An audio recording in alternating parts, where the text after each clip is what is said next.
Hello, everybody. This is Chris Youth, otherwise known as Dr. Candlepun.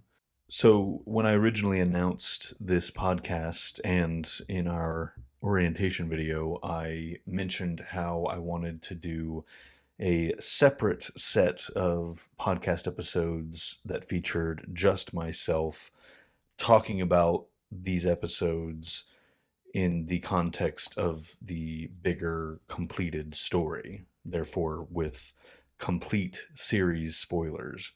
Um, and yeah, it has been my intention to do that ever since starting this project.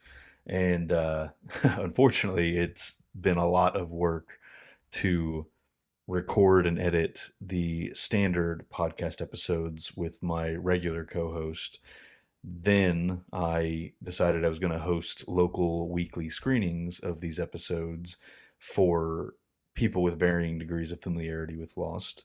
But specifically, I was hoping to gather first time viewers, which I have thankfully been able to do. I've got a handful gathered up, and we just watched and discussed Tabula Rasa a few nights ago. You'll see that discussion go up wherever you listen or watch this podcast. You'll see that episode go up next week. Um, but yeah, so organizing those screenings and hosting those discussions, that obviously adds even more work to producing this whole thing. So it has been very, very hard for me to find the time to also sit down and discuss by myself um, the same episodes that me and my co-host have already discussed, except with full series spoilers. um and I kind of wanted to script those out, at least to some degree, because there are certain things I want to make sure that I say, but then that of course adds even more time. If I have to write some kind of script, that adds more time to making such said episodes. Um, then, of course, there's the editing phase that would also add even more time. And, I have other things going on in my life right now outside of this podcast, which are also exciting. But it just means that I'm really busy right now. So, the what I've decided to try and do, and what this is, as I'm sure you've gathered from the title of it, um, I've decided that what I'm going to try and do is do commentaries on the episodes. The reason I'm going to do it that way, or try to, is because that will, in theory, um, keep me at a time limit. And if it kind of forces me to not edit the episode, which will save me time. My fear is that, for those of you that are familiar with my previous unscripted videos on this channel, or on my YouTube channel, I guess I should say, um, if you're familiar with those, then you know that I do have a habit of losing my train of thought and going on tangents. And that's already apparent in the edited versions of those videos. You guys don't even get to see the full extent of me staring into space trying to remember what I was talking about. Um, so yeah, the idea of not editing my ramblings is kind of intimidating in its own way. But just for the sake of scheduling, I feel like that's what I should try and do. And then if there are things that I feel I didn't articulate well, or um, things that I forgot to say, stuff like that, then I guess I will eventually at some point, go and try and script out those things, maybe in between the podcast seasons, or on a week where there isn't a podcast episode, maybe go back and cover those things in a separate video. But um, yeah, okay. Now, before getting started with this episode, I need to reiterate that this episode, this commentary, once we get started, I am going to be talking about in-depth spoilers for the entire series of Lost. And that means if you are a podcast listener that has never seen Lost before, or you haven't seen it all the way through before, or maybe you're rewatching it like my co-host, my uncle. Maybe you're like him and you're rewatching it for the first time and you don't remember a lot of things, then honestly, I don't think that this is for you. And especially if you've never seen the entire series before, I kind of beg you not to listen to this. Maybe come back once you have completed the series, whether you do that with us or you do it on your own. Um, Maybe once you've completed the series, by all means, please come back and listen to it. But yeah, I do not. It is my worst fear that I will spoil this show for someone. And if you have it spoiled by me talking in this way, I'm going to be assuming that the people listening to this know what I'm talking about. And so you're not going to have a lot of context to what I'm saying, and it's going to sound ridiculous and nonsensical. And it could make you think that I'm talking about things that didn't actually happen, or maybe it's not the way it sounds. And um, yeah, so all of that's to say, please, please, please, if you haven't seen the show all the way through, do not, once we get started in the commentary, do not continue with this. Now, that said, if you haven't seen the show all the way through and you clicked on this anyways, I'm assuming that's because the title, intrigued you. I'm planning on titling this something along the lines of "What is Lost actually about?" Um, and yeah, if you clicked it because you haven't seen the show and you're curious to know the answer to that question, I guess I will try and give a real quick, brief, non-spoilery answer to that, um, before getting started on the commentary. And here is that. So boiling it down to like the most basic, simple, overarching umbrella answer, I would say it's about human nature.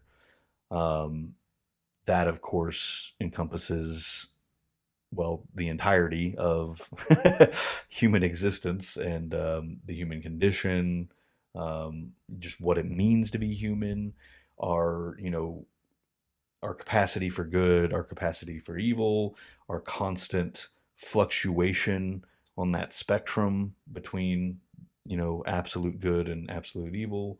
I don't think any human ever, I mean, in my opinion, I don't think anyone has ever been all the way to one extreme or the other. We all have some amount of both. We all have the capacity for both. Um, and yeah, so yeah, the idea, one of the ideas the show explores is, are we inherently corruptible, or are we ultimately redeemable? Or are we both? Um, is it in our nature to constantly get in conflicts with people, with other people whose beliefs and experiences and just way of being don't match our own? Is that just an inherent part of what we are as human beings? And is that the thing that ultimately is going to cause us to destroy ourselves? Or is that something that we will be able to overcome in the grand scheme of things? Um, yeah, so that's one thing. Another part of what it means to be human that the show loves to explore is the idea of fate, or fate versus choice, I should say. Um, I don't think it's terribly spoilery to say that the show does explore the theme of fate in a way. I wouldn't necessarily say that it confirms fate's existence, because that's the thing. What do we mean by fate? Um, to me, fate can mean that things are set to happen in a specific way. The idea of a deterministic universe means that everything that has happened, everything that will happen, that was the only way it was ever going to happen. It can only happen one way. Cause and effect, everything down to the way our brains work on a molecular level, everything is a chain of cause and effect. Um, and yeah, the show explores that idea. It also explores just the degree to which everything is connected. Every series of events in all our lives are connected in some way.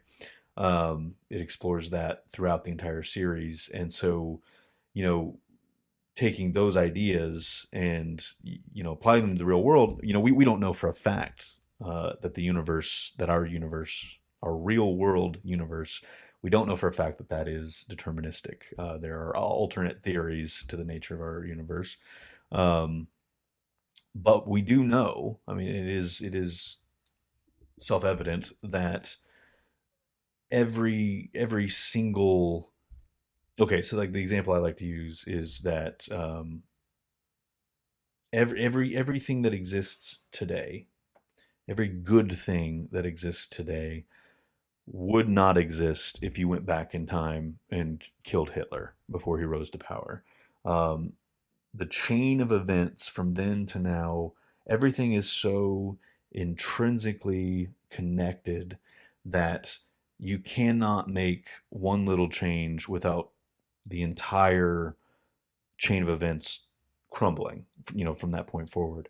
Um, so, does that mean that it was a good thing that Hitler rose to power and did what he did? No, that's not that's not what that means. But what it does mean, in my opinion, is that for every awful thing that happens today, 3 years from now, whatever good things happen 3 years from now would not exist without the suffering that I'm going through today. I kind of said that weird. So 3 years from now in my life, or not even necessarily in my life, I could be dead 3 years from now, and maybe I get some kind of cancer that um, causes me to die in agony and misery, and it's just ultimately not a good experience in any kind of way for me. Um, 3 years from now, there will be happiness in this world. There will be good in this world, and without the suffering that I endured, the picture wouldn't be the same 3 years from now. So, like I said, that's just an inherent fact. That is a reality. Um, Everything is so connected that nothing good today could exist without the bad that has led to this point. Um, so, getting back to the idea of fate, um, when everything is that connected, um, what does that say about our choices? Like, does that mean our choices mean nothing because they're so insignificant compared to the incalculable other factors that, dictate the course of our lives? Um, that's an interesting thing to think about, and it's definitely something the show's interested in exploring. Um, I would argue, and I think the show argues, that our choices are at least just as important in the grand scheme of things, even despite what implications there might be towards, free will and the extent of that.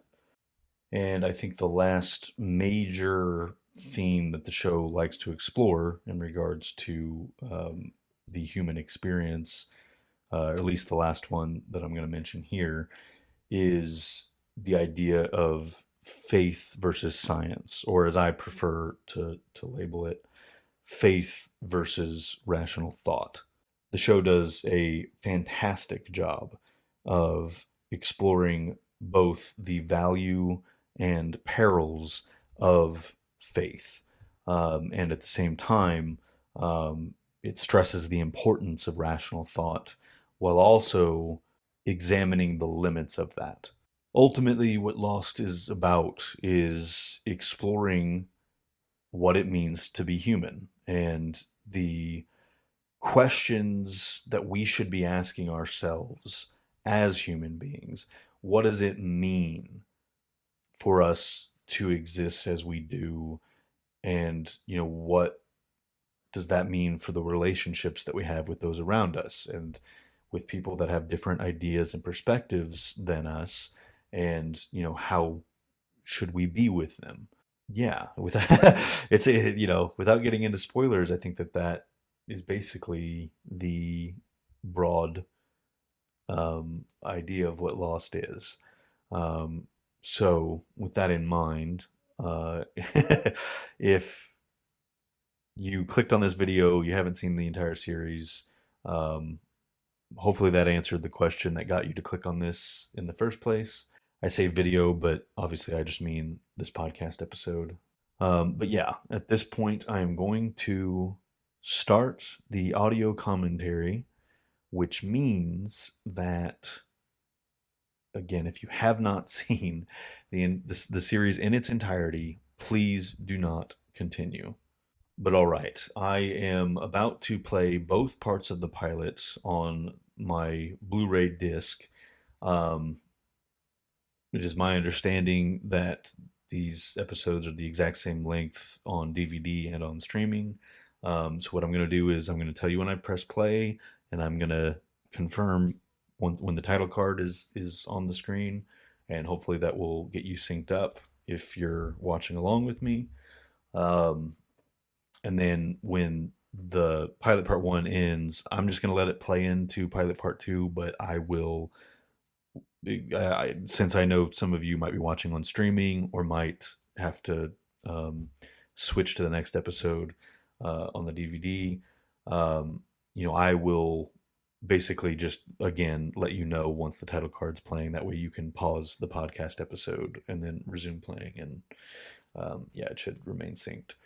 Um, so, okay, without further ado, I am pressing play, and there's the title card. So we are getting started. And that's the other concern I have with doing these commentaries is, will I have enough to say throughout the entirety of this episode, especially this pilot, which is twice as long. I don't know. The pilot, there's a lot to talk about in the pilot. Some of the later episodes, I'm even more concerned about, I think. Okay, so yeah, we have Jack here in the bamboo. Okay, so I guess I can talk about people in the pilot screening that we did recently. These first time viewers, they were talking about how weird it was that Jack was the only one that was thrown from the plane.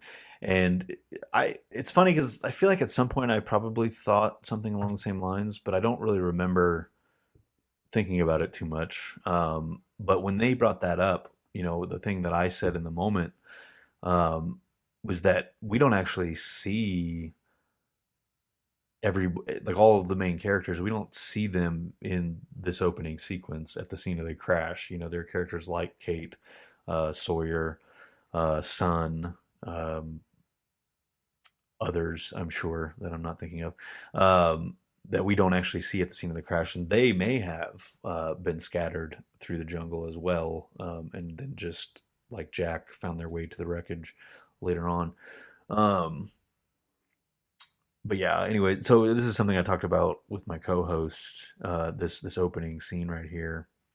If you started this and had no idea what the premise of the show was, which I don't know that there's ever been anybody like that's existed, but um, then you have no idea what the hell you're seeing. Why is this guy in a suit waking up in the jungle?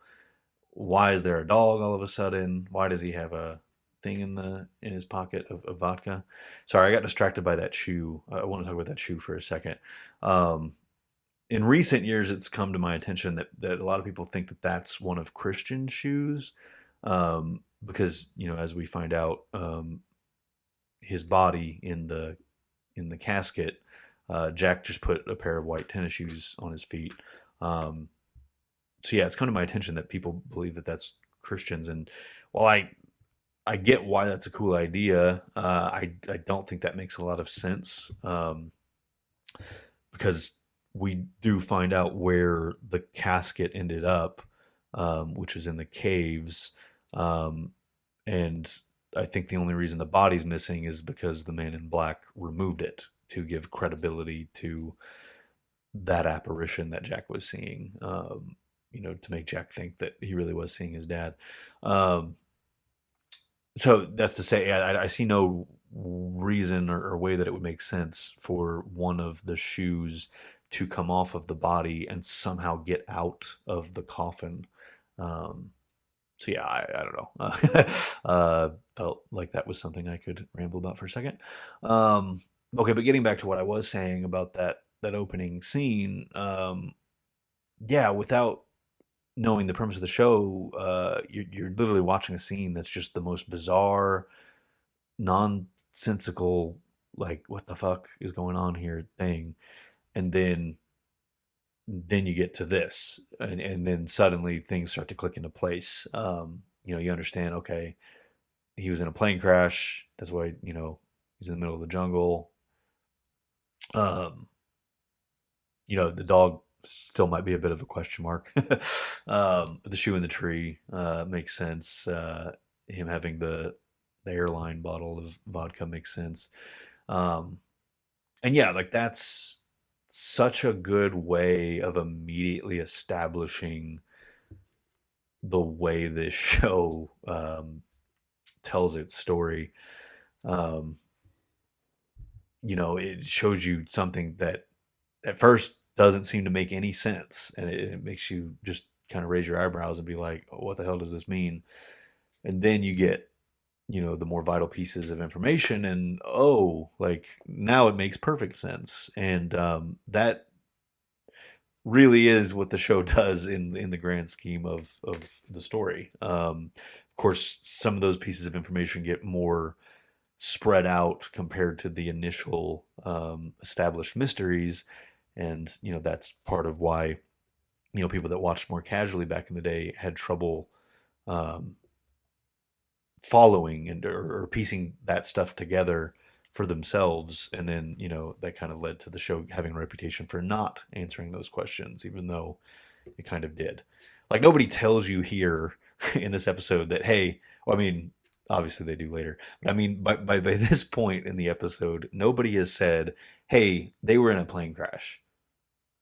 Instead of them telling you that, you see it when Jack comes upon the scene, and you yourself can figure out, like, oh, they were in a plane crash. That's why he was in the middle of the jungle. Boom. You piece that together in your mind. You don't need somebody to explicitly tell you that. And that is the case for the vast majority of the answers that the show gives you to its mysteries. But again, the problem is that they were more spread out over like several years of airtime.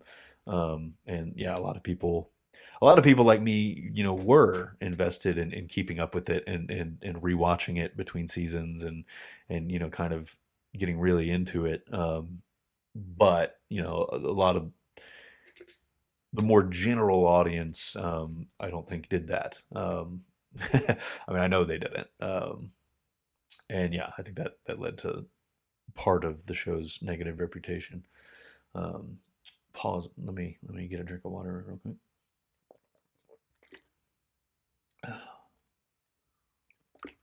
It's the type of thing that would be edited out normally. um, you never hear people take drinks on, you know, official audio commentaries. Of course, I guess most audio commentaries have more than one person talking. So yeah. um, so yeah, here's that big CGI explosion. That is my only complaint about this opening sequence. Is that I feel like it's way over the top. You know, compared to like when the guy gets sucked into the turbine, like I feel like that completely holds up, and it wasn't too excessive in the explosion. Um, but okay, anyways. Um, real quick, because we did see Charlie there. That was something else that we were talking about after the pilot screening. Was somebody found the way that people were reacting to the crash to be unrealistic, and the only one that made sense to me, like the only one that I could kind of see what they were saying, was Charlie. Because Charlie's kind of wandering around like not too concerned, but as I said when we were discussing it that night, you do eventually in Pilot Part 2 find out why Charlie's acting that way. Right before the plane went down, he, I was going to say snorted, but I guess he ingested heroin. Um, and that is obviously why he's wandering around the crash kind of out of it. Um, yeah, other than that, I feel like all the reactions that I'm seeing are pretty, what I imagine to be pretty realistic. Screaming, looking for people, and whatnot. Um, okay. Said I'm trying not to have dead air, but I'm also not like I'm also trying not to just fucking talk without saying anything meaningful just to keep talking. Um, well, so this is the part I talked about in the podcast episode. The music here, like I said, there's music going through the entire opening sequence, but like that part was the first part I noticed the music in the pilot, and yeah, like I don't know, it's so fucking great. Like I've never hear anything like that on network TV these days. I mean, yeah, there are TV shows with great scores, but network TV, I don't know. I mean, I don't watch a lot of it these days, but yeah. So I probably don't need to praise the music too much because I know I would love to meet the person that thinks the music in Lost is overrated. Because yeah, I have never heard of such a person, but yeah, if they're out there, it would be fascinating to meet them. So yeah, here comes Kate rubbing her wrists. Um, yeah, this is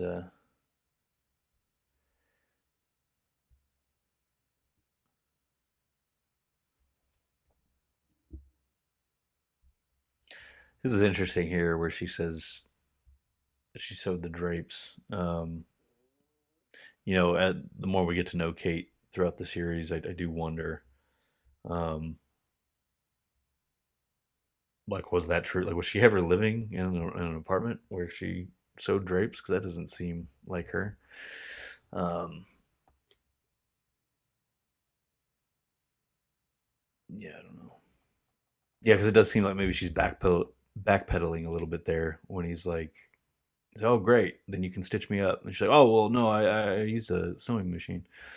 Um, See, I do wonder how honest she was being about that. Not that it particularly matters.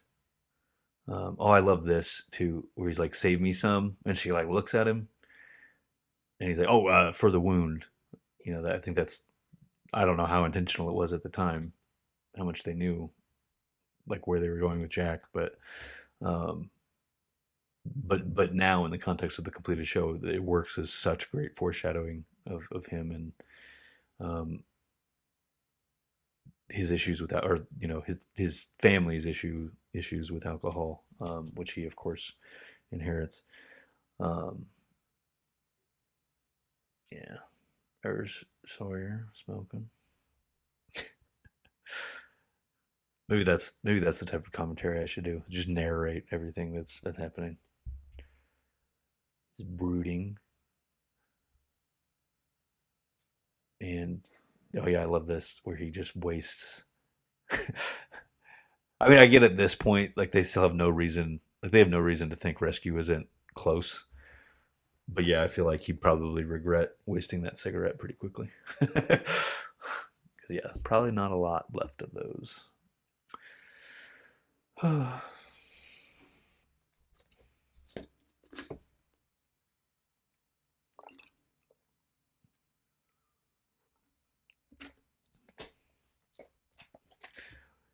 sure there are other places where I'll feel inclined to say this, but seeing Lock Scar there a minute ago, one of the things that I'm like, oh, every time I watch this show, I'm just so blown away by how well the production team, and the makeup team, and whoever else has to keep track of this stuff, um, how amazing a job they do of like keeping track of everybody's wounds and like where they should be at in the healing process.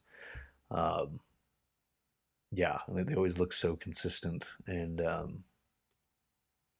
he said, yeah, it's just very impressive stuff, continuity stuff. Um, I guess I have this muted so you guys won't hear the background stuff, but I should probably have the subtitles on so I know exactly when they're saying what. um,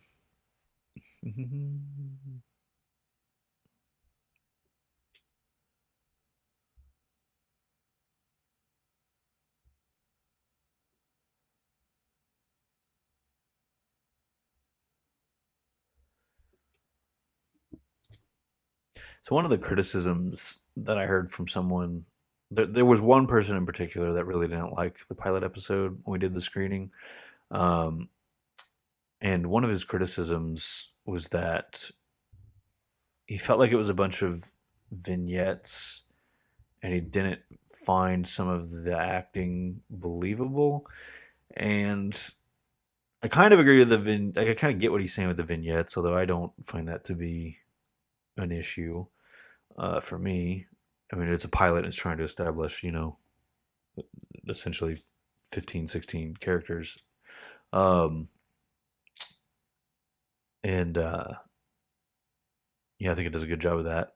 Sure, it leaves you wanting in regards to like getting attached, maybe to certain people, or getting to know people. But yeah, it's literally just trying to establish everybody, and then in the following episodes is where you start to get to know them. Um, but anyways, the point is, I struggled to see the acting issues that he was talking about. I do wonder if this is one of them because, like, I don't know. Like, I feel like it's really good, but I can also see maybe like if I try and divorce myself from how well I know these characters, um,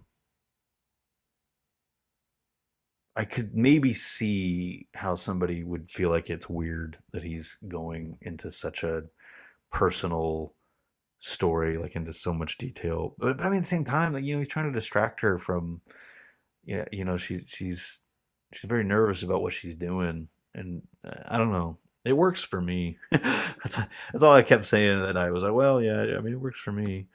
Um, well, anyway, so yeah, I'm starting to fall behind, which is a better problem to have than what I was worried about.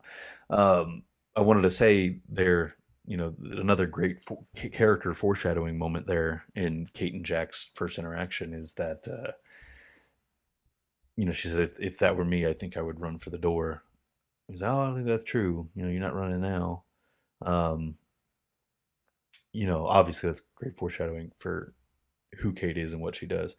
But also the fact that Kate tells him her real name, and I don't know. I mean, he's right. She's not running away in that moment. Which I mean, it's not like she runs away from every single thing ever. But um, I don't know. It's just I think it's a great way to establish like the immediate chemistry and connection that is there between Jack and Kate. Um, Yeah, especially the name thing, because as we get more and more flashbacks of Kate, ever since she's been on the run, she hasn't given anyone her real name. Anyone that didn't already know her before she was a fugitive, she doesn't tell her real name, including the guy she married. Um, yeah, so it's kind of a big deal that she told Jack her real name.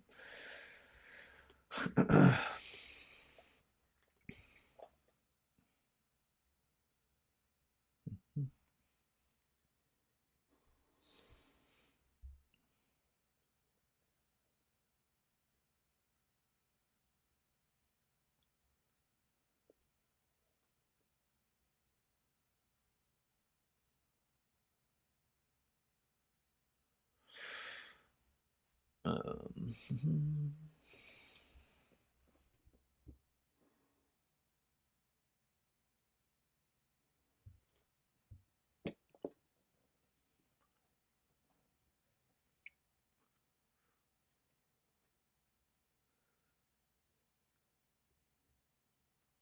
of course, me talking about Kate giving her real name.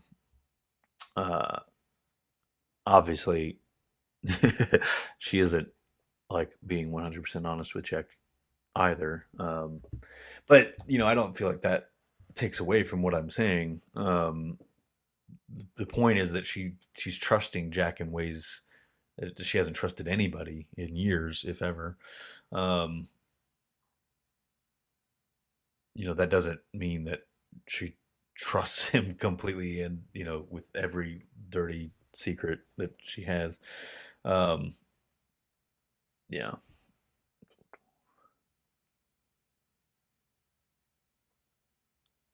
I would be curious to hear from anyone else that watched the pilot originally. Like, my co-host said that he found um, Kate suspicious in pilot part one, and that struck me as odd. But I came into Lost kind of in the middle of season one, so by the time I saw the pilot, I already knew Kate's deal. So it's hard for me to say with any real certainty how I would have felt about Kate in pilot part one.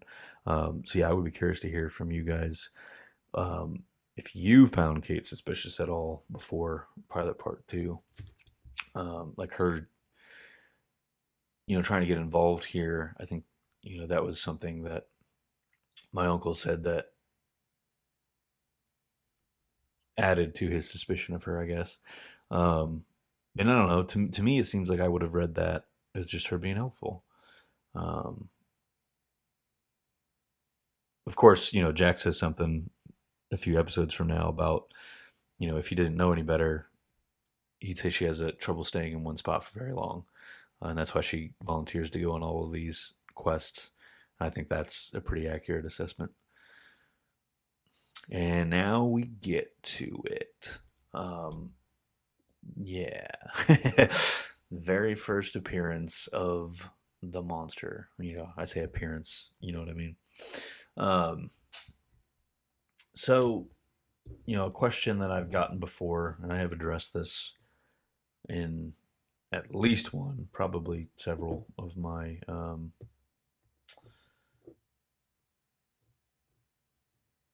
YouTube videos. What the hell?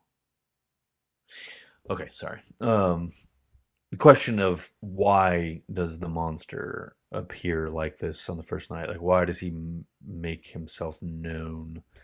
And, um, obviously, then the next day, why does he kill the pilot? Um, and my take on that has been, since understanding the nature of the monster, um, his goal is to generate conflict.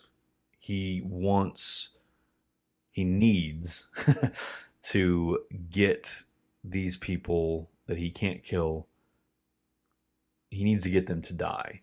And since he can't kill them, his best bet of getting them killed is by causing them to kill each other. Cause conflict amongst them or with, some other group. Um, and that, obviously could result in getting people killed. Um, and so by knocking down the trees the first night, being making this big scary scene, and then killing the pilot the next day, this immediately makes these people like, I mean, they're already apprehensive about their situation, but now this island, in a whole new way, on a whole new level, is a terrifying place, and it just puts everybody that much more on edge. Um, it just escalates that tension and makes the potential for conflict amongst this group that much more likely. And it makes this island, such a threat in the minds of these people that by extension, anybody that they might eventually discover living on this island also becomes a potential threat, and becomes something to be feared. And as we get deeper into the season, I'm going to talk much more about how immediately antagonistic the relationship between the 815ers and the others is, and why I think that would have been less the case if not for the monster's manipulations, or his little bits of manipulation, machinations. Uh,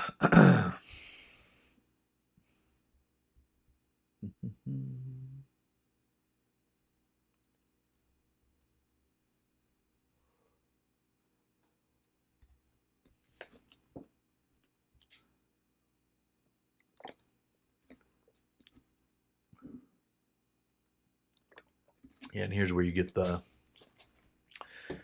line about, yeah, it didn't sound like an animal exactly. That sound it made, I keep thinking there was something familiar about it. Where are you from? The Bronx. Um, like kind of what I was hinting at in the podcast episode, without spoiling anything for my co-host or for anybody that's new to the show that could have been listening. Um, I think the idea that they're trying to establish there is that, like, the sounds that this thing is generating, the reason that it's familiar is because, like, it sounds like memories, it sounds like thoughts, it sounds like consciousness. And so I think there's literally so many sounds that are coming out of this thing, some of which I don't know, my interpretation is that we're not even perceiving all of them. um, I think the way it's depicted for us as the audience, like on screen, it's the idea is just that it's a jumble of all these different sounds. um, and yeah, just that's my interpretation of why it sounds like so many different things, is you're hearing like this mishmash of memories and thoughts and stuff. And again, anyone familiar with my YouTube channel, my YouTube series, knows that I think the whispers are basically entirely generated by the monster, and that's an extension of the interpretation I just was explaining. That it generates the sounds of consciousness, and I think it can fine tune um, how that is perceived in certain situations if it chooses to. Um, but yeah, that's yeah. Just sharing my thoughts on why it sounds the way it sounds, and how that was hinted at from the very beginning. Uh, So yeah, here you get that moment I was talking about too on the podcast where Boone says "good job." Um, like there's like this insecurity. Like Boone really wants to be this guy. He wants to be Jack, um, and that continues to manifest over the next several episodes and uh, present itself in interesting ways. And I think it's a critical part of Boone's character. And I think it's really cool how that's there right from the very first episode.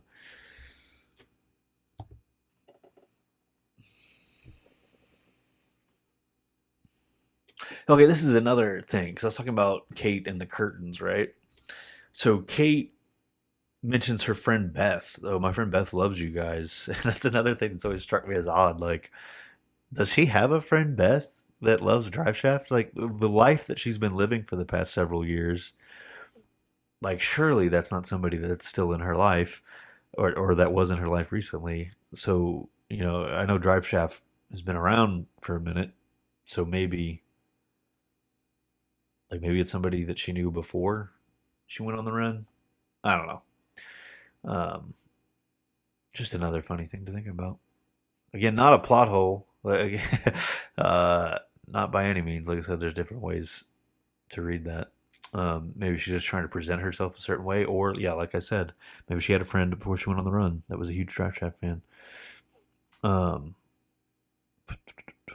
oh, and also speaking of things that aren't actually plot holes that people might think are plot holes, um, right there, Charlie just said, he pointed to that ring and he said second tour of Finland, and I think on Lostpedia that's one of those things that's listed as a plot hole, um, or at least or an inconsistency or a continuity error. Once you get to the episode Greatest Hits in season 3, we see that his brother gave him that ring and that it's a family heirloom. Um, so yeah, I think so. That's why that's listed as a continuity error for the pilot, but it isn't. Like if you if you pay attention to the episode Greatest Hits and that flashback scene where his brother gives him the ring, he says that they're in Helsinki, so they are in Finland when he gives him that ring.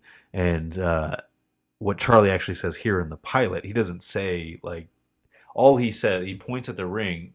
She says you're in Drive Shaft, and he says yeah, look, and he points to the ring which has the initials DS. I'm imagining that that ring it has been seen in some kind of marketing materials. It doesn't really matter if it is or isn't. The point is, it's a symbol of the band by this point.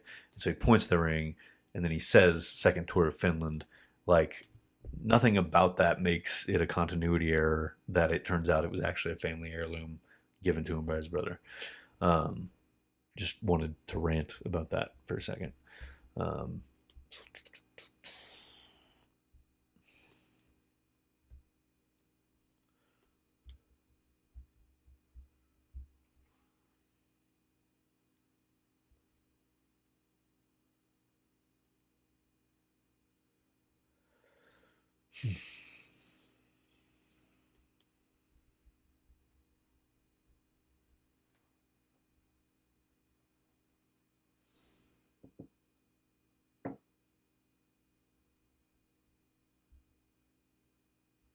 I do imagine that some of you aren't watching along with me and are instead just listening to this, and it's to you guys specifically that I want to apologize to for some of the dead air, because yeah, obviously I'm not going to be editing that out for the people that are watching along with me.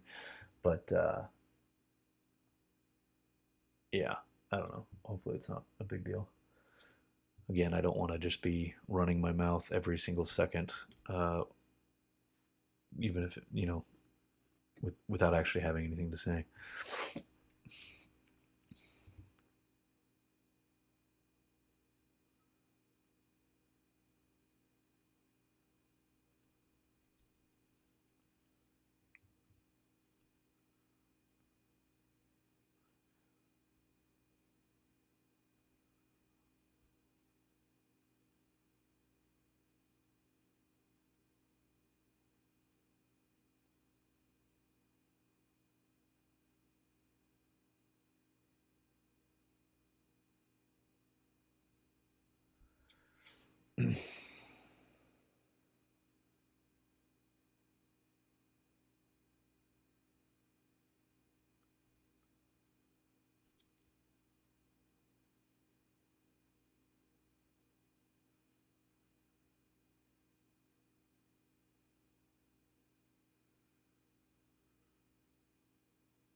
See, okay, sorry. Yeah, I like that joke. I'm fine. Charlie's fine, by the way.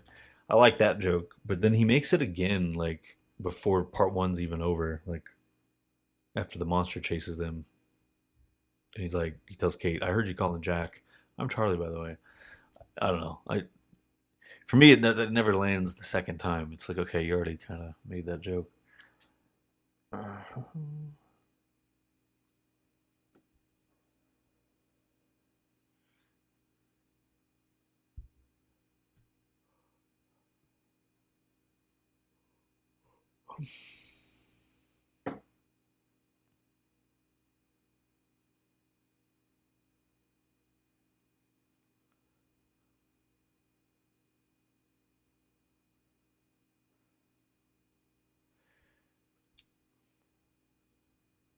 So yeah, looking at this now, it's funny because I never remember to like pay attention, but I'm not sure Charlie ever even comes into the cockpit with him. 'Cause, at a certain point they realize he's not there anymore.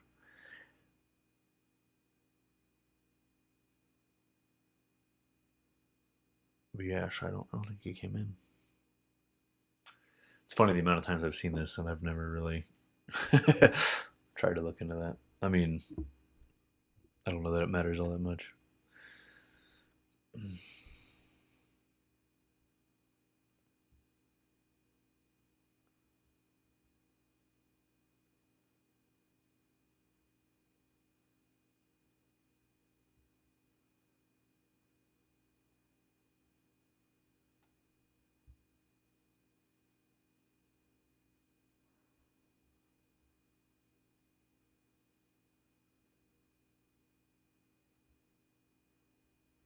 So I don't know if this is worth breaking up, but I don't really have anything else to say right now, so I guess I'm going to. Um, it's interesting to me, on the list of unanswered questions and unresolved mysteries and stuff that are out there, which I, it's basically a catchphrase of mine by now, but that's it's flat out wrong. Most of those things were answered. But it's interesting to me that I never see among them. I don't know that I've ever really seen people ask why did they lose communication. And I mean, maybe I'm the weird one for thinking that that's a question worth asking. But um, I don't know. It seems suspicious to me, especially as you get much deeper into the show and you find out that there were forces at work that were trying to ensure things played out the way that they played out.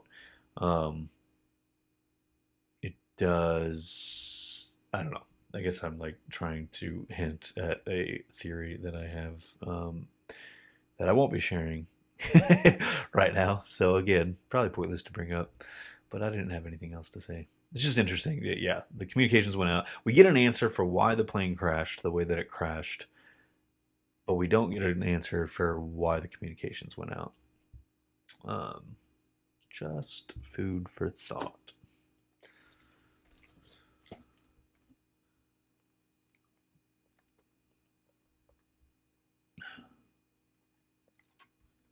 I'm really thirsty tonight.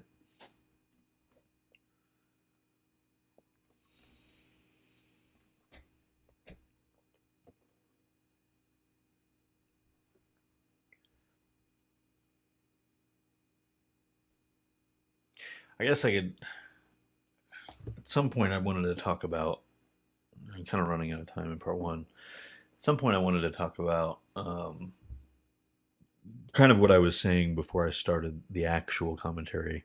I was talking in more non spoilery terms what Lost is about, and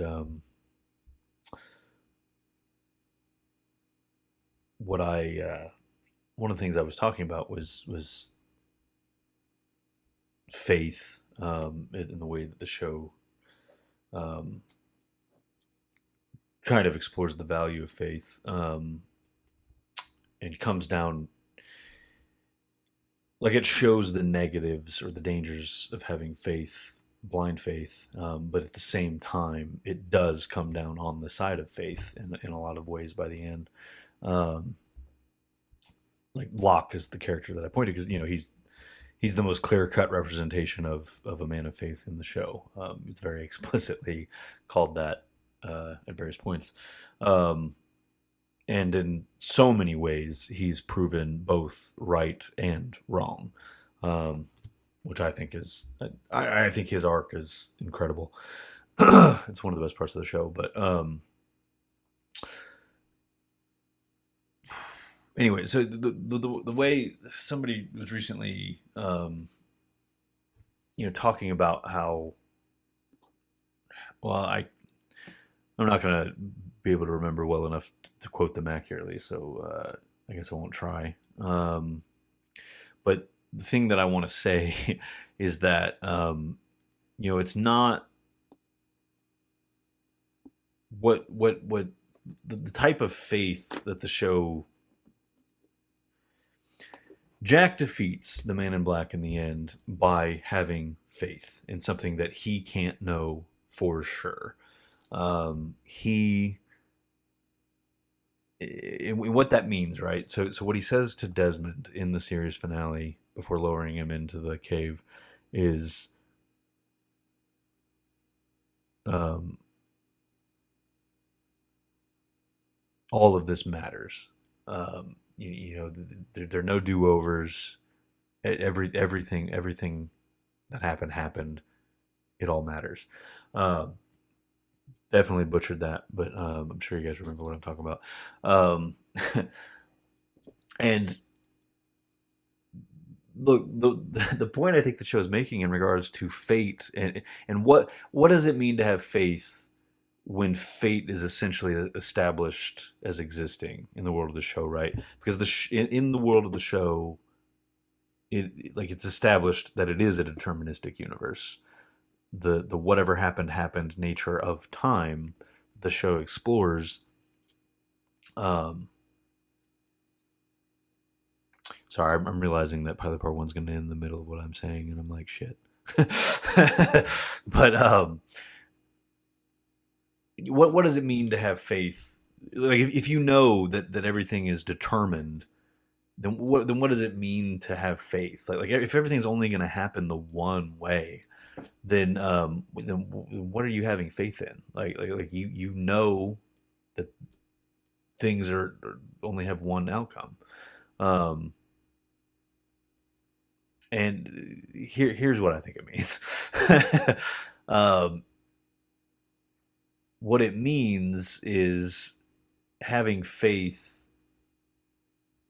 that all of the bad things that happen, in the end, like in the grander scheme, it's for the better, or like it all leads to something meaningful, or good, and so like the way that Jack,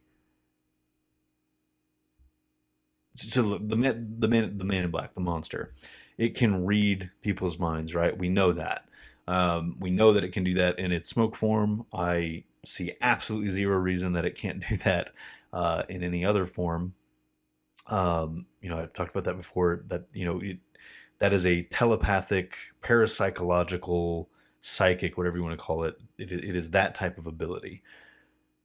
Why that would be limited to its smoke form, it would be beyond me. And I honestly believe there's evidence to show that there's no point at which anybody is successfully able to deceive him, and that is because he can read what they're thinking.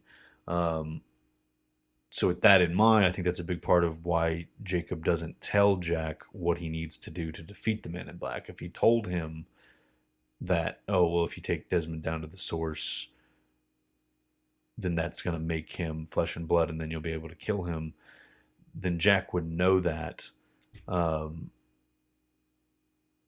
and then when he confronts the Man in Black would know that, and the Man in Black would be able to anticipate. I think he still would have gone through. Like, he needs Desmond to deactivate the source if he's ever going to be able to leave. So I think he still would have gone through with that plan, but he would have been prepared to escape Jack attacking him, or he would have maybe killed Jack before he had a chance. Once the source is deactivated, he could have killed Jack before Jack attacks him. Okay, so sorry. I'm going to stop in the middle of that. So, Pilot Part 1's ending. I'll tell you when the card starts for Pilot Part 2 if you're pausing. Okay, there's the title card. So, hopefully you're synced up still. So to resume what I was saying, Yeah, I'm kind of regretting getting into this because yeah, it's too late now because I can't edit this out. So I'm kind of committed, but I feel like maybe this would have been better explained in a scripted way. Um, yeah, so the point is that Jack Jack couldn't be told by Jacob exactly what to do to stop the Man in Black because then the Man in Black would know what Jack's plan was. So Jack kind of intuits that Desmond is the key to defeating the Man in Black, although he doesn't know how. So Jack just has to have faith that that what needs to happen will happen. And so when he comes face to face with the Man in Black in the finale, and he tells him that, oh yeah, we're gonna go with you, and yeah, we're gonna take Desmond to the source, and he's like, and then I'm gonna kill you, and that just like so clearly unsettles the Man in Black because he can read Jack, like he knows how certain Jack is of this, but yet he also, so he asks him like, how are you gonna do that? And Jack says it's a surprise, but the Man in Black, can read his thoughts, and he knows that Jack doesn't know how he's going to do it. He just believes that Desmond doing what he's going to do will enable Jack to do it. And so the Man in Black, it's still like the certainty Jack feels makes him uneasy, but um, he's still committed to going through with his plan because he said, well, yeah, he only thinks Desmond is the key to this because he doesn't know what else to do, and Saeed thinks that I wanted Desmond dead, and that's a whole other deeper thing to get into. I've talked before in some of my YouTube videos about how I don't think the Man in Black did want Desmond dead. I think it was always part of his plan to have Desmond brought back to the island so that he could deactivate the source, because obviously the Man in Black couldn't do that himself. Otherwise, he would have gone down there himself when Jack brought him to the source. He needed somebody else resistant to the energy to go down there and do that. And if nobody did that, then he would continue to be tethered to the island. It's his connection to the source that prevents him from being able to leave the perimeter of it. I've talked in much more detail about this in my YouTube videos. So if you're new to this channel because of the podcast and you want to know more about what I'm talking about, please like go into my Jacob and the Man in Black playlist and watch some of those videos. I kind of uh, lay out why I'm like pretty certain that that's exactly how the monster works.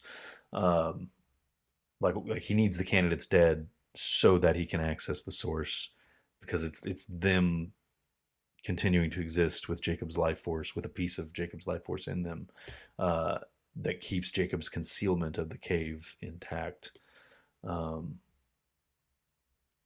and so, yeah, it's not until either all the candidates are dead or someone with access to the source brings him to the source. Um, until one of those two things happens, he's not able to access the cave. And so he needs one of those two things to happen in order to send someone like Desmond down there and deactivate it. And then, boom, he's no longer tethered to the island and he's free. Of course, the unintended side effect of him no longer being tethered to it is that, that connection being severed reduces him back to the flesh and blood form that he's replicating at that point in time. Um, Man, tangents within tangents. See, this is what I was talking about at the start of this. Um, anyway, yeah, well, I should probably wrap that up. My point was, you know, the show kind of establishes that fate exists, if you will, although what's left open to interpretation for both the characters and us, the audience, is, does the fact that the universe is deterministic, that Lost's universe is deterministic, does that mean that there's some kind of conscious will that has authored this destiny or this fate or this deterministic universe. There's nothing that says that there is, and there's nothing that says that there isn't. And obviously, many of the characters, and God knows many of the many of the fans of the show, um, like to say that the island has a will, and the island is dictating the flow of fate, or the flow of um, destiny. Um, I don't believe that because, yeah, I know that's a more controversial opinion, but this idea that the island has a will of its own comes from characters believing that, and the characters that believe that are are established to be manipulated by the Man in Black throughout their lives, or throughout their time on the island. Um, oh, sorry, real quick, there was a moment right there where she almost, like, she considers answering him when he's, because he's looking for his son, and then she looks and sees Jen paying attention, and then she pretends she doesn't speak English. I just think it's a neat little thing that, like, you don't find out until the sixth episode that she secretly speaks English, but there's that little tiny clue right here in this episode. Um, yeah, love that stuff. There's all Lost has so many of those moments throughout the show, throughout the series. Um, anyways, yeah, the island is obviously a special place. It is very unique in its geographical and electromagnetic qualities, but um, yeah, in no way does that mean to me, or does that make sense? Does it make sense to me that the island is somehow conscious on some level? Um, so yeah, I don't share that assessment, but by all means, if you want to have that interpretation, um, I think. Sorry, guys. I need to plug in the charger for this before it dies, so I can't really pause this. I mean, I guess I could have if I paused the show at the same time, but it's too late. I've already been talking about this, so give me just 1 second, and I'll get back to that.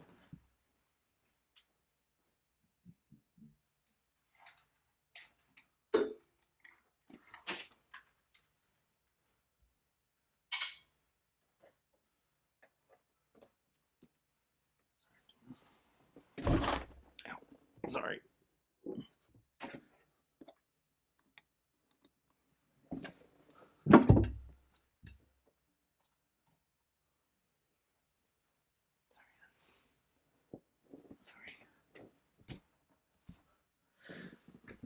Okay, sorry about that.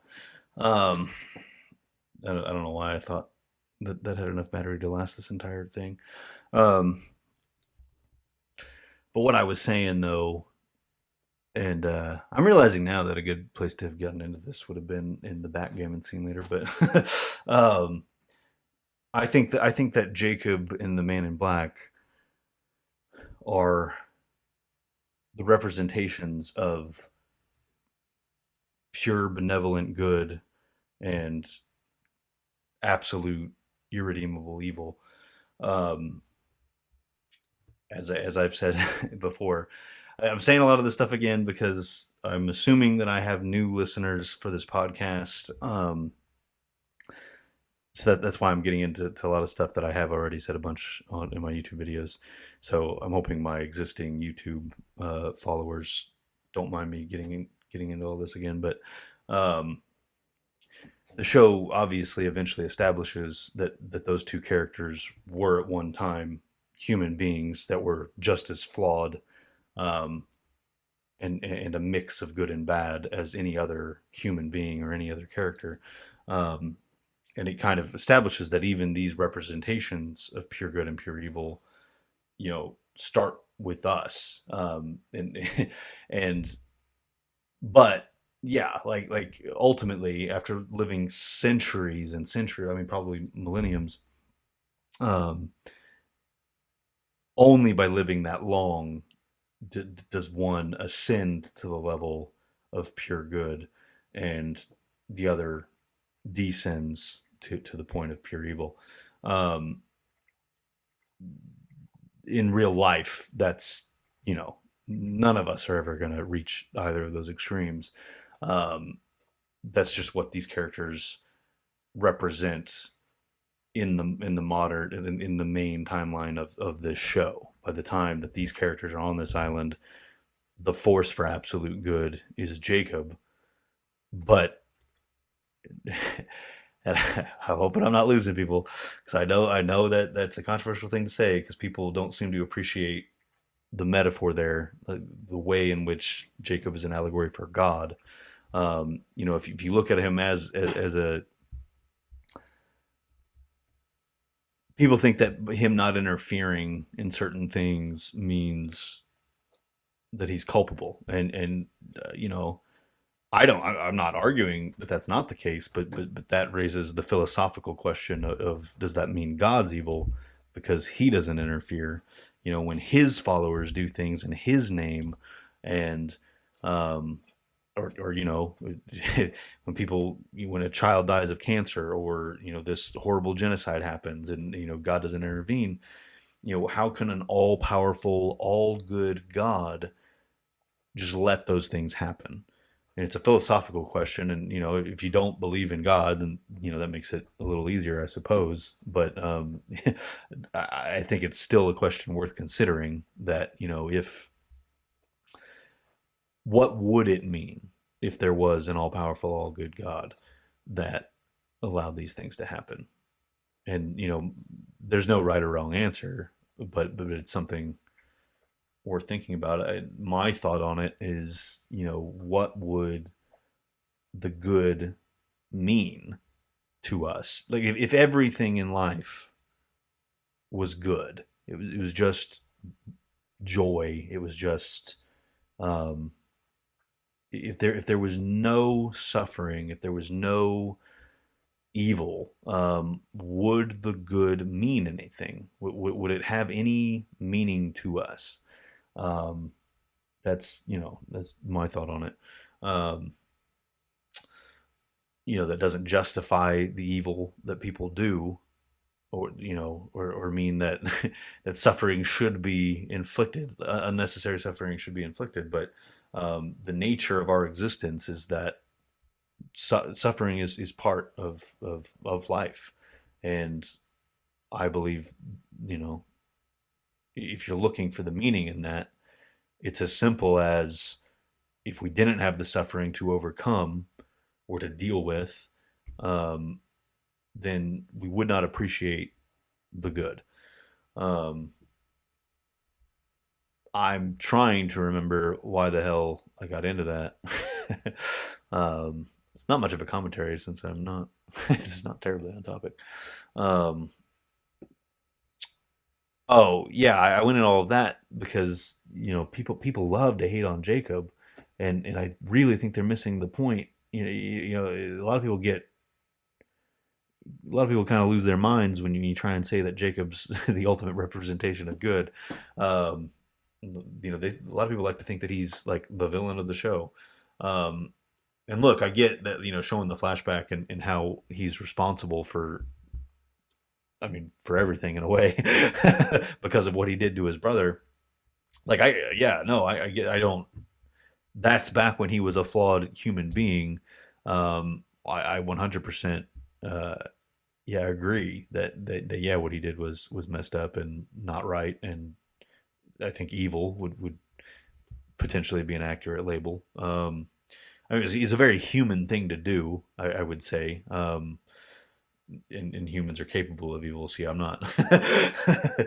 um, yeah, it was bad what he did. But again, in the bulk of the series, the bulk timeline, like by the time they crash on this island, Jacob is truly benevolent. Um, and the Man in Black is pure evil. He has zero empathy.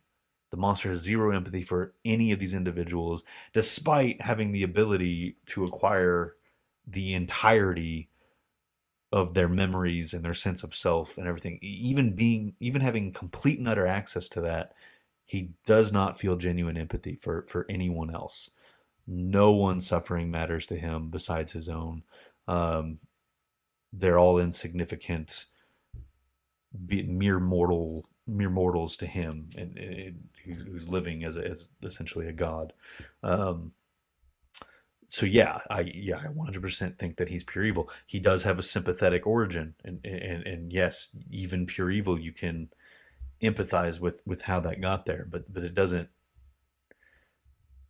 There's nothing redeemable about the Man in Black by the time you get to this point in time, and certainly not by the end of the series.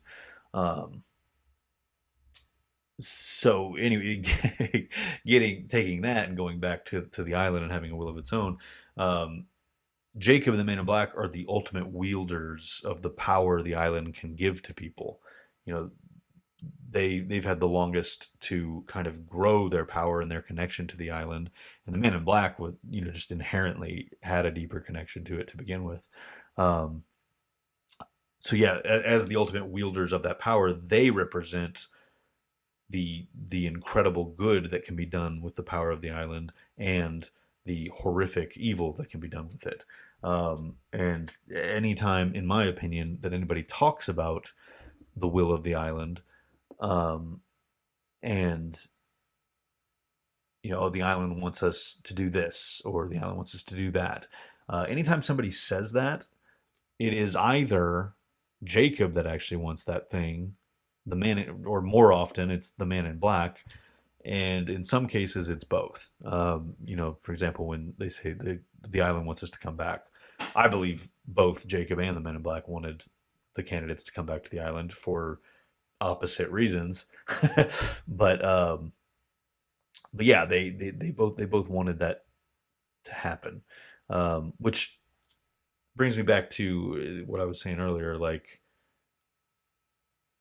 if both the representation of absolute good and the representation of absolute evil, if they both want something to happen, but for opposite reasons, then does that make the thing itself ultimately good or ultimately bad?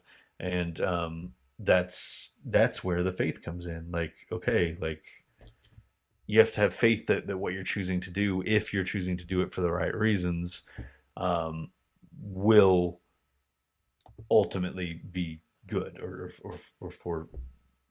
for what is right. Um, and that's ultimately what it comes down to in the finale. Both the Man in Black and Jack want Desmond to go down and deactivate the source, but for opposite reasons. And Jack has faith that it will play out the way that he needs it to. Um, there was no way to defeat this opponent with rational planned out thought, because he would have had access to those thoughts. He would have been able to read it. So the only way to defeat this opponent was through faith. Um, yeah, not terribly relevant to the pilot, all of that, but I just wanted to kind of, again, it's kind of come up in emails and messages from other people. People kind of talking about in ways they didn't feel like the show explored faith versus science in a good way. And I don't know. Like, some people don't like how it came down more on the side of faith, and I don't think it does come down more on the side of faith. I think the show as a whole does a great job of showing you why both rational thought and faith are extremely important and valuable.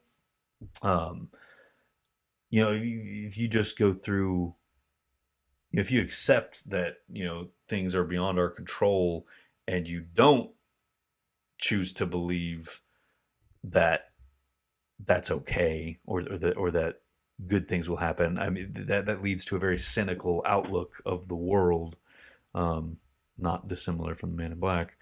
Um,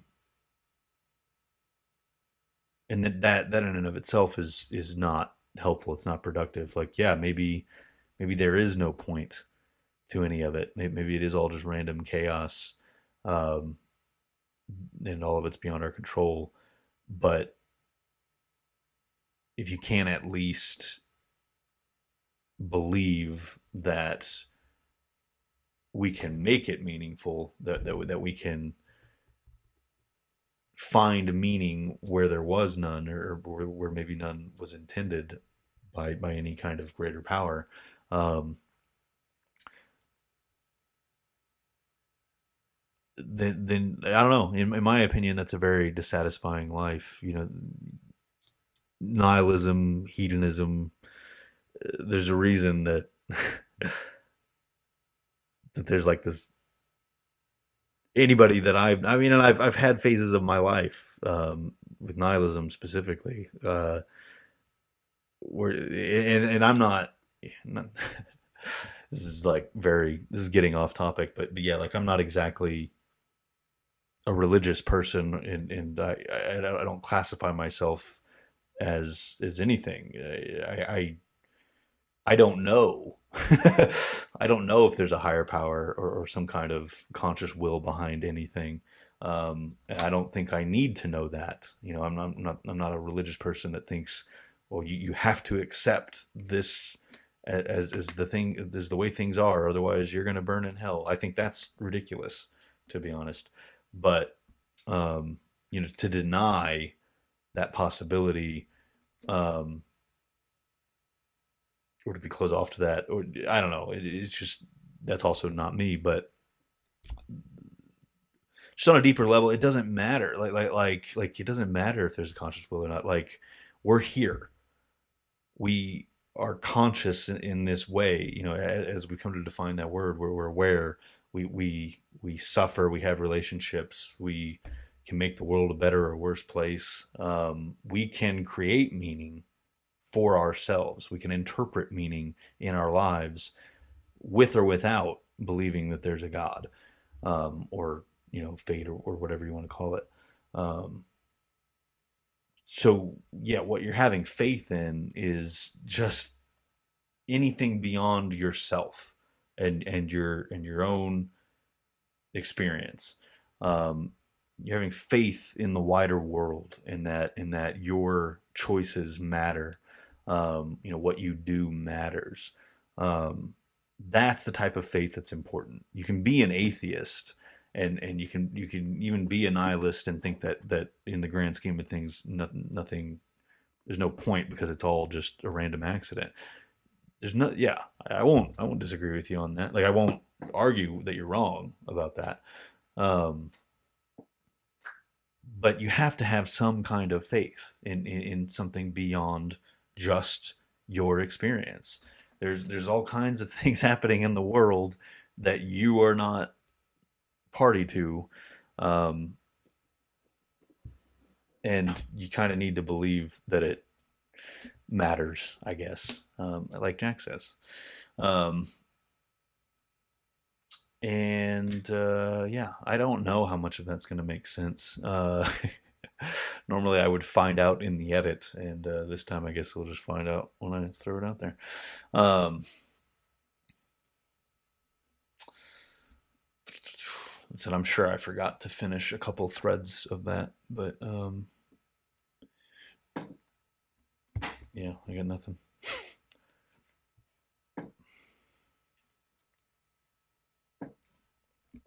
But here you get down to it. This pilot, it does such a great job establishing the Nate, like it's a good, like I said in the podcast, it's a good thesis statement for what the show is and what it's about. And the way this pilot, with the limited flashbacks that it has, plays with perspectives and recontextualizing things that you've seen before. um that's something that the show obviously does throughout. And then you've got right here the theme of good versus evil, or light versus dark. I love that line, the way he says it: one is light, one is dark, because that can be interpreted in a few different ways. And the way that I like to look at it, like what I was saying before, we all have good and bad in us. We all have the capacity for greatness and for darkness. And so I could be talking about myself as an individual. One is light, one is dark. You could be talking about the same person when you say that. So yeah, I like that.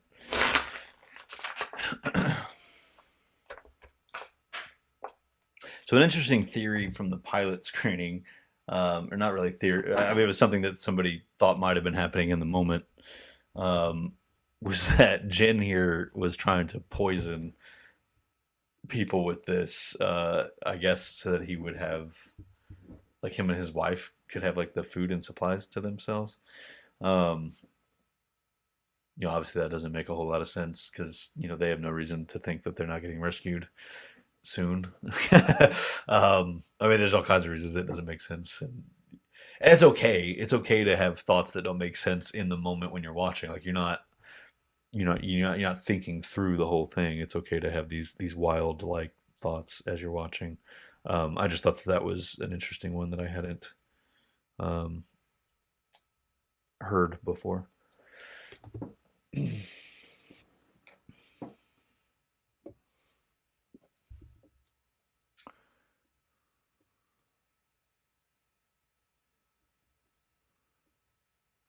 Trying to think of what,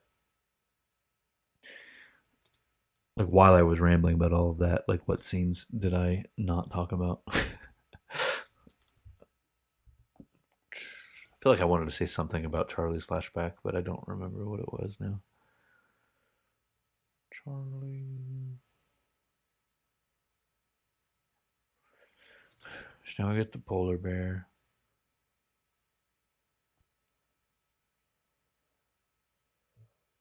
Oh, well, well, yeah, no, it's still a little bit later.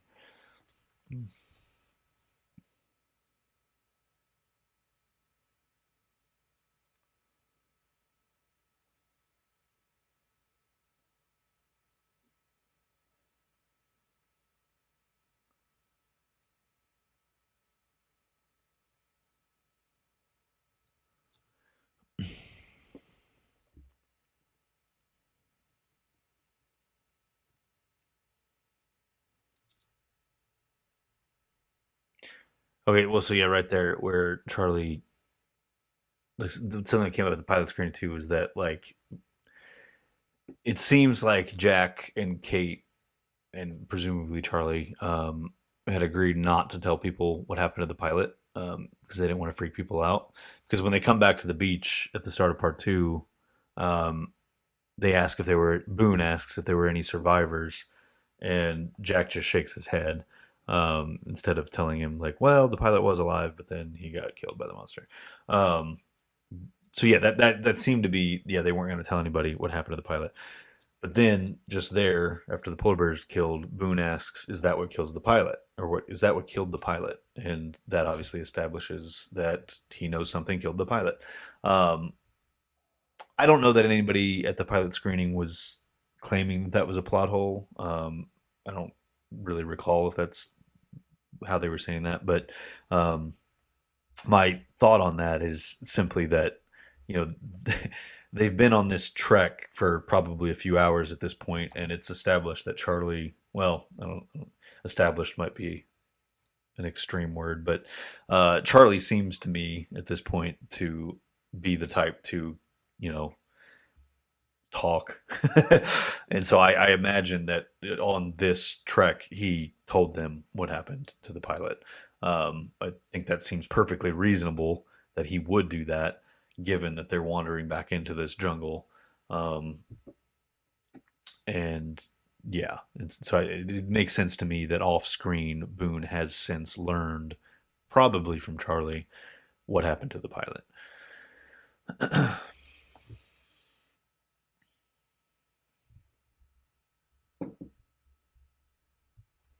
I this whole scene right here, I think, is so funny. Just the yeah, right there. Yeah, I enjoy it every time. I love that. Where did it come from? Probably Bear Village. How the hell should I know? Guess what? I just shot a bear. Yeah, I didn't do that the way he did it. He did it better. Um,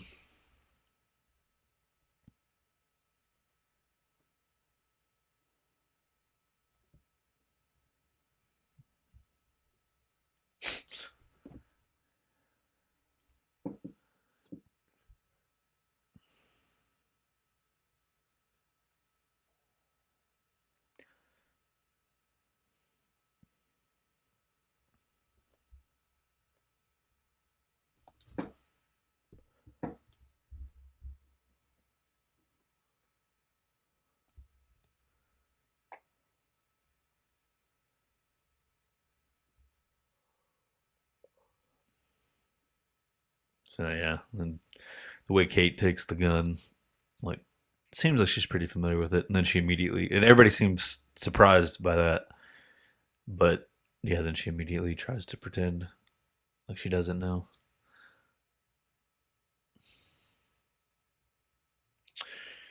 Um,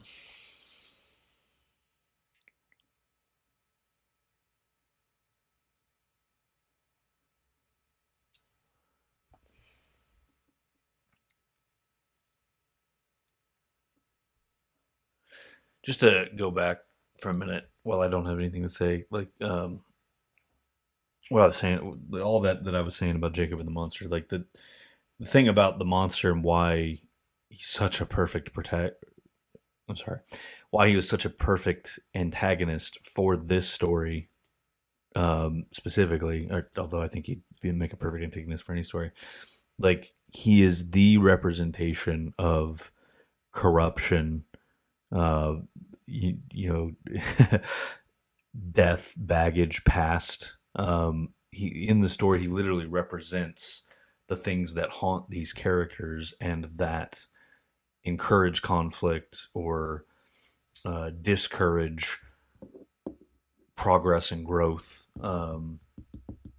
He literally is the devil, not literally, but I mean, like, he represents all the same things that the devil represents. You know, tempting and corrupting and um, yeah, again, just the characters' pasts and what they carry with them, um, and they have to.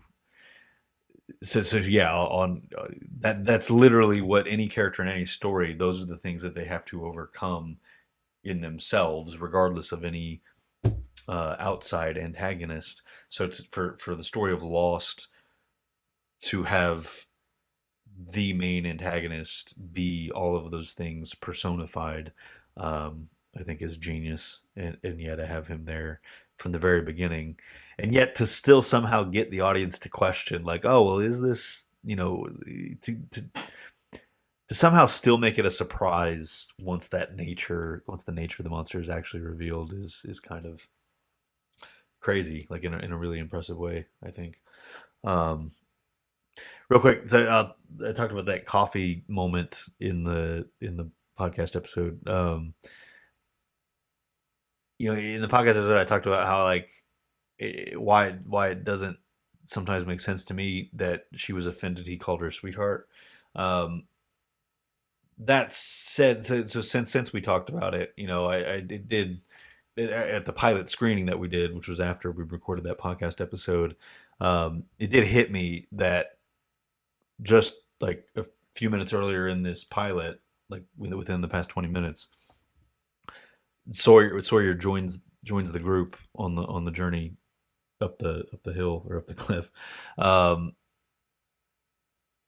she said, "Oh, you decided to." Kate says, "So you decided to join us?" And Sawyer's like, "I'm a complex guy, sweetheart." And then she's obviously offended because he obviously was saying sweetheart in a very condescending, sexist way. Um, I mean, I feel like it's debatable if, well, I don't know. I feel like yeah, it is sexist because yeah, he wouldn't have said that to a guy, but I feel like it's more offensive. He's just, yeah, I don't know. But my point is that if they had that scene at that point, then it certainly does mean that was a very possible intention in the Marshall scene.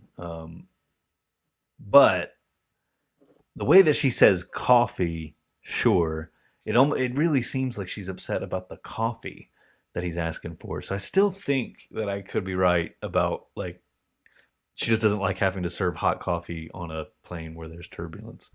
Um, so yeah, I don't know.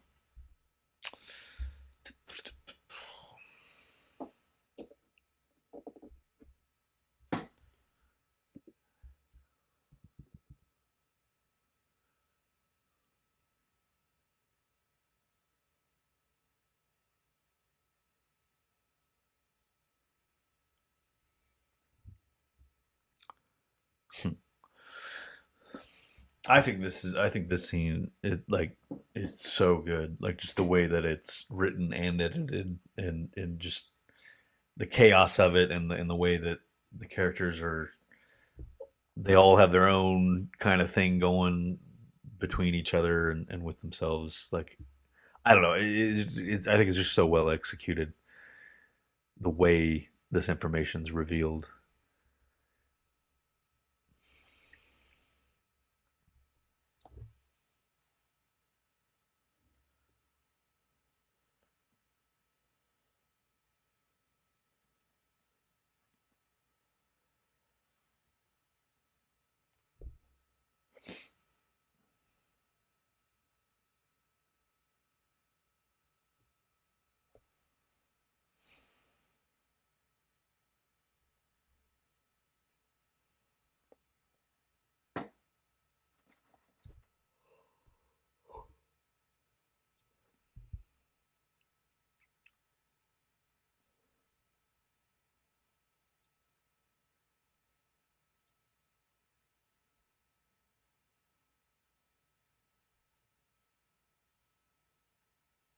I will say, yeah, Saeed's math is kind of crazy impressive to me. That's a lot of numbers.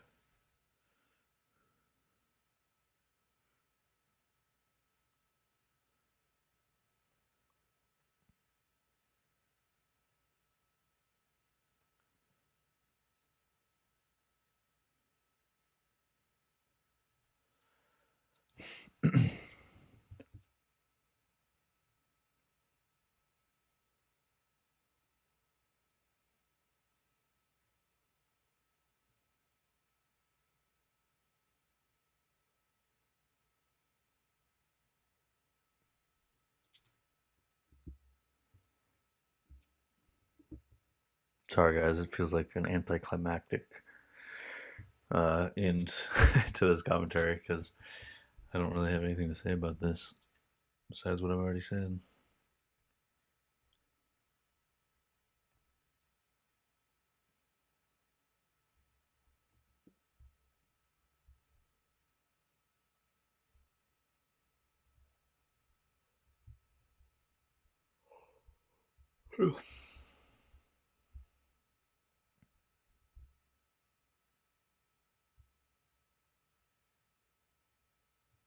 Guess this could be a good time to tell you guys. Yeah, if you, well, actually, I should say, yeah, stick around after this episode's over, because as you may have noticed, the commentary is longer than that.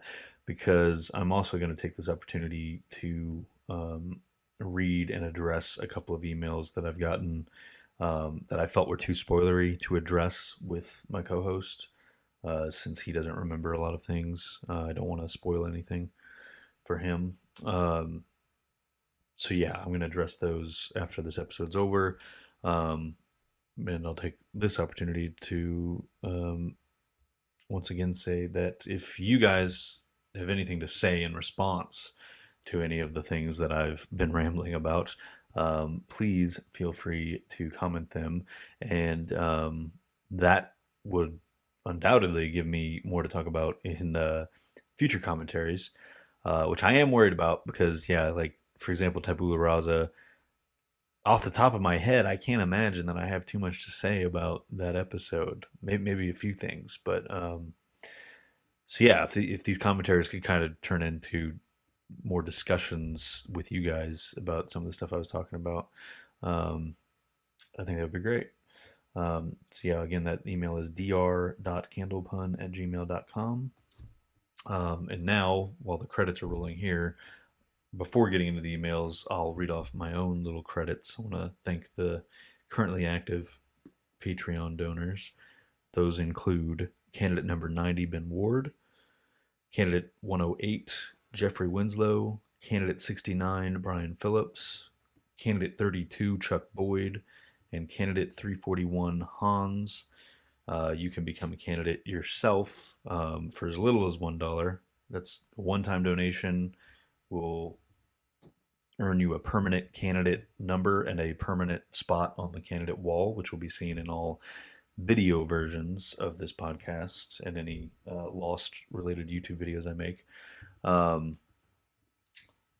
and it will also get you credited um, for as long as you're an active member. So if you just do a one time donation, then for that next month, any episode of this podcast that comes out, you will be verbally credited, as you just heard me credit those Patreon donors.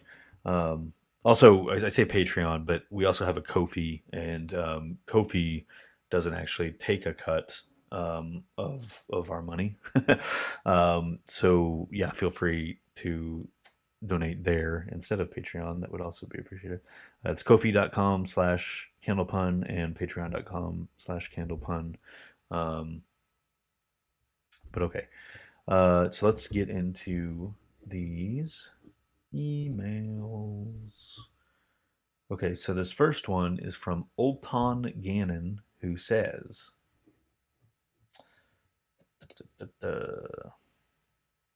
personally, I was a huge Lostie back in the 2000s, but I have only just started my first rewatch since the finale because I was one of the fans who felt let down by the ending. I'm on season 6, episode 11 now, and I think it holds up very well, especially the first season where it seems more grounded. I feel like the increasing sci fi and fantasy elements in later seasons might have actually taken away from the real heart of the show, which was characters and stories, and the flashbacks building backstories. I'm a huge sci fi and fantasy fan, but I think the format of letting the audience know the characters better than the other characters did through the flashbacks was the best part of the show. The dramatic irony worked so well because it made the characters feel like they were friends with characters who knew them better than anyone else. I feel like they meant audience. He said the dramatic irony works so well because it made the audience, is what I think he meant, feel like they were friends with the characters who knew them better than anyone else. I don't know. Sorry. It's also late, so maybe I'm just too tired to process what how that was meant to be read. 20 years on, it still feels fresh, despite some of the themes about airplane disasters, terrorism, and the Second Iraq War being clearly post 9/11. The general themes of people from all backgrounds working together and the general mystery of the world/island are timeless and universal. Signed, Olton. Um,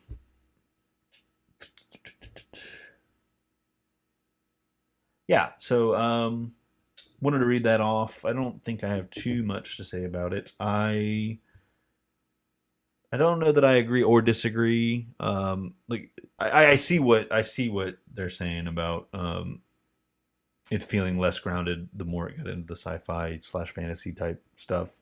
Um, I've talked before. I do have criticisms of the last couple seasons, especially the last season. Um, I do feel like there's a bit of a bit of a drop in quality for those last couple seasons. Um, I I don't know how much of it is the sci-fi and fantasy stuff for me. I mean, in a way, that's part of it because I feel like some of that wasn't executed, explored, or established in the best way. But yeah, I feel like that's more of a writing problem than it is incorporating those elements. Like, for example, the time travel stuff. For the most part, I think the gradual way that like they started to explore with time and people's characters' perspective of time, and then like consciousness travel into the physical time travel. For the most part, I think that was gradual in a way that didn't detract from the other stuff that I loved about the show. Um, so yeah, the parts in which I agree it made for weaker storytelling. I think it's more of a writing issue from my perspective than it is a genre issue. Um, so yeah, again, I neither agree nor disagree, or I would say I kind of agree, but yeah. But yeah, thank you for the email, Olton. I do. I also agree with all the positive things that they said there um, about getting to know the characters and all that. All right. So, also, I think it's interesting that he hasn't finished the sixth season, and he already thinks that it holds up very well. Because, yeah, I do think that the sixth season is the weakest. Um, I think the finale is fantastic. I think it is the perfect ending to the 119 previous episodes that were already in existence. Um, yeah, I think if you take those 119 episodes and you're forced to conclude that story, you could not do any better than the finale that exists, and that is why I'm so adamant about defending that finale. But that does not mean that I think that the final season as a whole is flawless. And once this podcast eventually gets there, I'm sure I'll talk a lot more about that. Uh, which and yeah, I mean there are plenty of positives too. There are a lot of things I like about the final season. So don't get me wrong. I'm not saying it's absolute garbage by any means. But yeah, compared to some of the earlier seasons, I don't think it's nearly as good. Okay, so let's go to an email I got today from Robert Lyle titled My Experience with Lost. I'm so excited to have a new Lost podcast to listen to. I watched Lost as it aired and not only loved the show, but also the theorizing and speculation with the online Lost community in between episodes. I've probably rewatched the series at least 10 times. Why so many times? Each time I rewatch, I catch new things and get to watch with a new perspective. For example, Locke used to drive me crazy. He was an excellently written character, but so many of his decisions seemed selfish, and he would always use the excuse of, I'm doing this for all of us, or this is what the island told me to do. It was infuriating to me. However, my perspective has changed as my life has. 4 years ago, I was in great health with a great life, but then I got COVID, and since then, I have been living with several chronic disabling conditions. If I landed on an island that restored my former health, there's not a chance in hell I'd leave, and I would do whatever was needed to stay. John Locke now makes sense to me, and I can appreciate him in a new way. Best of luck with your podcast. I look forward to hearing your perspective. Dude, that's such a great email. And I wish the only reason I'm not reading it with my co-host is because I do feel like it's a bit spoilery for Locke's arc. For I'm more so worried about the new listeners or first time viewers that might be listening to the podcast. I mean, because like the people at these screenings, they're still trying to figure out what Locke's deal is. Some of them think that he's being set up as a villain, whereas other people think that he's kind of that's kind of a misdirect. Um, and this email I think would influence perceptions of Locke prematurely. Um, so that's the only reason I'm reading it here instead of on the podcast proper, I guess. Um, but yeah, I mean, it's such a great email, and I haven't had such a dramatic shift in my life, I don't think, but I agree. Watching it, like rewatching the show over the years, I also always catch new things and empathize with different characters in different ways. I used to be one of the people that also Jack got on my nerves a lot more, or Kate too. Kate when I was younger, I really didn't like. Um, but as I've gotten older and we watched the show and kind of appreciated what their arcs actually are and what they actually mean, and met people in real life that I kind of understood better. Um, it kind of it's made the characters make more sense to me, I think. Um, so yeah, I've had a similar shift in perspective in regards to characters, but um, yeah, I mean, Locke, like I was saying earlier in this commentary, like Locke, I think is one of the most interestingly written characters, and like has one of the most meaningful arcs, and you know, he's such a cautionary tale, and yet in a way is a hero of the story, uh, as I see him. But yeah, he's just the way that he's both of those things, like such a tragically flawed character that just, I mean, gets so much wrong, but at the heart of what he, you know, believes or wants to believe, um, it is meaningful. But yeah, I mean that's a bit off of what Robert's saying. Like, yeah, just being able to empathize with why he gets so invested in the island, and his belief that, it was destiny and all that. Yeah, I mean, if you can put yourself in his shoes, like, yeah, I think a lot of us would be right there with him. But yeah, I'm sorry to hear about your health problems, Robert. I hope that that's something that can and does improve. Um, yeah, that sucks. Um, but yeah, I appreciate your email, and thank you for wishing us luck.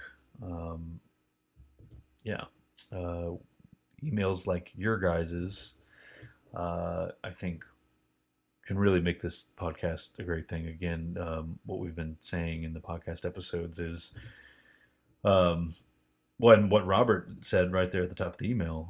Not only did he love watching the show, but the theorizing and speculation with the community in between episodes. What I would add to the theorizing and speculation is just the discussion, just talking, like sharing the different perspectives, and getting each other to think about things in ways that maybe we haven't already. That to me is almost as good as any Lost episode, um, if not as good. Um, so yeah, I mean, that's part of why I think the show makes good podcast material, but with just me and a co-host. But the more people we can get talking about the show, and the ideas in it, and the characters in it, and the events in it, the more discussion there is, uh, the better I think this podcast will be.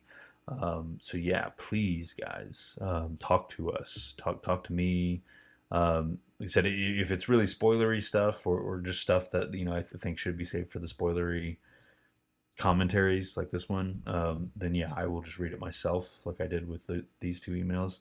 But yeah, if you have anything just less, like just more related to where we're at in the podcast, regarding season one, or early days of the series, then yeah, we will read it on the podcast proper, and talk about it together. Um, but all right, it is late, and I've done a lot of rambling, and I want to try and get this out tomorrow, hopefully. We'll see. Um, but okay, yeah. Well, I guess real quick before I go, I'll tell you. So the plan in future weeks, obviously, the podcast episodes so far have been coming out, and will continue to come out on the 20th anniversary of the episode we're discussing.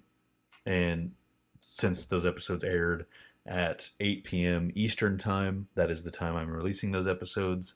Um, so yeah, those are falling on Sunday nights, obviously.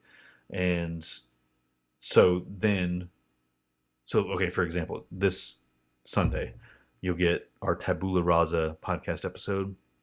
Then Tuesday at noon Eastern time, I will be releasing the screening discussion amongst the first time viewers, their thoughts and impressions of Tabula Rasa. And then 2 days after that, on Thursday at noon, Eastern time, I will release another one of these commentaries where I get into full series spoilers, and yeah, uh, you'll have my unedited raw ramblings, and that will be kind of the schedule going forward. That's the plan. So you'll have Sunday night I know there people are in different parts of the world, but from East Coast perspective, Sunday night, then Tuesday at noon, Thursday at noon, you'll get each of those versions of podcast episodes. And then yeah, obviously when we get to a week where there was no lost episode 20 years ago, then you won't get those episodes. I'm gonna try, maybe. I don't want to make any promises, but for some of those gap weeks, I might try and release something like a YouTube video, or maybe one of those scripted things I was talking about, where I kind of say things that I forgot to say, or didn't say well in these commentaries. Um, but yeah, I just wanted to give you guys that layout of the podcast schedule, because yeah, this week's gonna be weird because I just now kind of figured out today that I want to do these commentaries. That's the only way I'm gonna have time to do an additional episode where I talk about full spoilers. So I just figured that out today. So the earliest I'm going to have this out is Friday, but normally going forward, it'll be Thursday at noon Eastern time. But okay, enough. I'm shutting up. Hope you guys found something valuable in this. But yeah, and I hope you'll come back. Until next time, namaste and good luck.